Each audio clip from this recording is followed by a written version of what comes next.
Assalamualaikum warahmatullahi wabarakatuh. Saya Muhammad Rizky Putra Mulfak akan memaparkan materi kedua, yaitu tentang daya saing, strategi, dan produktivitas. Yang pertama itu daya saing. Daya saing adalah seberapa efektif organisasi memenuhi keinginan dan kebutuhan pelanggan dibandingkan dengan organisasi lain yang menawarkan barang atau jasa yang sama. Daya saing merupakan faktor penting dalam menentukan apakah perusahaan untung, hampir tidak mendapat keuntungan, atau gagal sama sekali. Pemasaran mempengaruhi daya saing dalam beberapa cara, yaitu yang pertama mengidentifikasi keinginan, yang kedua kebutuhan penentuan harga, yang ketiga periklanan dan promosi. Ada 3 faktor yang mempengaruhi daya saing dalam sudut pandang pemasaran.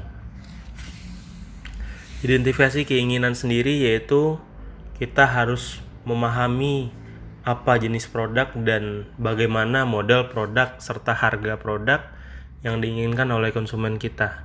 Jangan sampai kita menciptakan produk itu sia-sia. Kita ciptakan produk yang sangat bagus, modelnya memang sangat begitu indah, namun ketika di harga banyak yang memang tidak cocok dengan harga yang kita tentukan. Itu kemahalan rata-rata, apakah overprice lah namanya. Nah, ini bisa membuat konsumen lari. Nah, yang selanjutnya itu periklanan dan promosi. Selain produk kita juga harus menarik dan bagus, produk kita juga harus diiklankan dengan baik, harus dipromosikan dengan baik. Jangan sampai isi konten yang kita promosikan tentang produk kita itu tidak sesuai atau mengundang kontroversi. Ini sangat membahayakan produk yang kita jual. Bisa-bisa kita juga akan mengalami kerugian dan produk kita juga tidak dilirik oleh konsumen. Nah, selanjutnya mengapa beberapa organisasi gagal?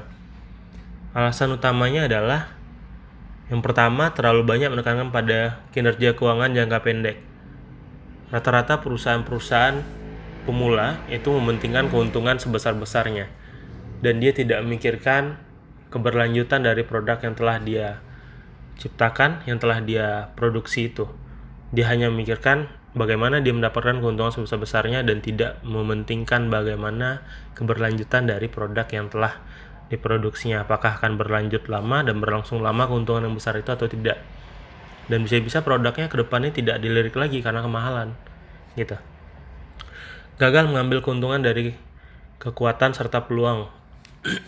Nah, tentunya di dalam penciptaan produk, dalam lingkungan bisnis ada kekurangan serta kelebihan. Tentunya dalam perusahaan kita juga ada kekurangan. Namun, kita harus selalu melakukan evaluasi terhadap kekurangan itu. Kita harus selalu memperbaiki produk yang kita hasilkan. Apakah itu kurangnya dari harganya overpricing, atau dari produknya itu kurang menarik atau kurang berkualitas. Nah, kita harus sesuaikan hal ini dengan selera konsumen. Selanjutnya, mengabaikan strategi operasi. Yang keempat, yaitu terlalu banyak menekankan pada desain produk dan jasa serta tidak cukup banyak menekankan pada desain dan perbaikan proses. Kita hanya fokus pada desain, namun kita tidak memperdulikan prosesnya, apakah lama atau sebentar. Nah, jangka waktu dalam menciptakan sebuah produk juga sangat penting. Apabila satu produk kita ciptakan itu dengan sangat lama, itu juga akan memakan waktu dan juga biayanya akan begitu besar. Namun belum tentu produk tersebut akan laku di pasaran. Nah, waktu juga harus kita pikirkan, harus efisien dan efektif. Selanjutnya, mengabaikan investasi pada modal dan sumber daya manusia. Nah, kita jangan lupa bahwasanya perusahaan ataupun apapun itu akan berjalan dengan lancar itu oleh kendalinya manusia juga. Walaupun zaman sekarang sudah serba high-tech, sudah serba teknologi, sudah serba komputer, namun kita sebagai manusia juga harus mengendalikan komputer dan teknologi tersebut. Jangan sampai alatnya rusak, alatnya error, ini itu, dan produk yang kita ciptakan itu gagal ataupun cacat, maka tidak laku dijual. Nah, ini harus diperhatikan juga. Gagal membangun komunikasi internal yang baik. Nah, sesama kita itu sebagai karyawan ataupun orang yang berkepentingan dalam perusahaan juga harus menjaga komunikasi serta hubungan yang baik.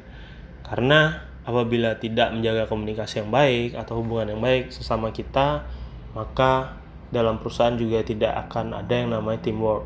Di sini gunanya kita harus berkomunikasi yang baik dan juga menjaga hubungan antar karyawan agar teamworknya tercipta, agar pekerjaan yang kita selesaikan itu maksimal. Nah, gagal mempertimbangkan keinginan dan kebutuhan pelanggan. Nah, ini tadi identifikasi keinginan dan kebutuhan pelanggan. Kita harus ciptakan produk yang memang dibutuhkan dan diinginkan oleh konsumen.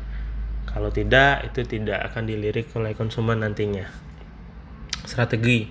Untuk mencapai semua itu tentunya kita harus memiliki strategi. Strategi pemasaran kah namanya? Strategi penciptaan produk kah namanya? Atau apapun itu. Kita jangan lupa memikirkan strategi untuk mencapai tujuan organisasi kita. Selanjutnya produktivitas. Produktivitas adalah ukuran penggunaan efektif sumber daya. Biasa dinyatakan sebagai rasio output terhadap input. Rumus produktivitas itu sendiri adalah output dibagi input. Ukuran produktivitas dapat didasarkan pada suatu input, lebih satu input, atau seluruh input. Nah, selanjutnya ada produktivitas dalam sektor jasa. Produktivitas jasa lebih bermasalah daripada produktivitas manufaktur karena di dalam manufaktur kita dapat menghitung secara real nilai produktivitas yang ada. Karena jumlah produk yang kita hasilkan dengan jam lamanya kita bekerja dalam menciptakan produk tersebut, ya kan? Itu dapat kita hitung secara real. Ada bahan bakunya lah, BBB, biaya bahan baku, biaya tenaga kerja, dan biaya overhead pabrik. Nah, itu semua bisa kita hitung secara langsung. Namun, dalam sektor jasa, produktivitasnya tidak bisa segampang yang kita hitung seperti yang manufaktur. Karena dalam sektor jasa ini bisa jadi tidak terukur sama sekali dan bisa jadi ada yang terukur. Nah, selanjutnya faktor-faktor yang mempengaruhi produktivitas. Yang pertama, kita contohkan, ini ada mesin atau faksimil. Terus mesin fotokopi. Nah, kalau kita usaha fotokopi, otomatis faktor produktivitas yang pengaruhnya adalah mesinnya. Mana tahu lagi fotokopi mesin kita rusak dan sebagaimana mestinya.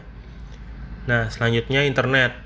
Apabila kita punya usahanya warnet, terus internetnya nyangkut-nyangkut, ngadat, atau internetnya mati mendadak. Nah, ini akan mempengaruhi produktivitas dari warnet itu. Gimana pelanggannya nanti akan kabur, nggak mau lagi lah ke warnet situ, internetnya ngadat. Nah, contoh lainnya ada banyak, ada contoh pesan suara, tagihan terkomputerisasi, otomatisasi, kalkulator, komputer, perangkat lunak, dan lain-lain. Meningkatkan produktivitas. Bagaimana cara kita meningkatkan produktivitas perusahaan? Nah, ini ada 6 poin. Yang pertama, mengembangkan ukuran produktivitas untuk seluruh operasi. Yang kedua, melihat sistem secara keseluruhan agar dapat memutuskan operasi mana yang paling penting. Yang ketiga, mengembangkan metode untuk mencapai peningkatan produktivitas, seperti minta ide-ide dari tenaga kerja, mempelajari bagaimana perusahaan lain meningkatkan produktivitas, dan menelaah kembali cara kerja yang dilakukan. Apakah sudah benar, apakah sudah efisien, efektif. Nah, yang keempat, menentukan sasaran perbaikan yang layak. Kita harus menentukan titik-titik mana yang harus kita perbaiki dengan baik. Dalam perusahaan misalnya dalam sektor produksinya kurang baik, kita harus perbaiki apa yang kurang. Apakah tenaga kerja kita kurang ataukah mesinnya yang kurang? Nah, kita harus perbaiki pada titik yang memang bermasalah. Jangan sampai pada sektor produksi yang bermasalah kita perbaiki pada sektor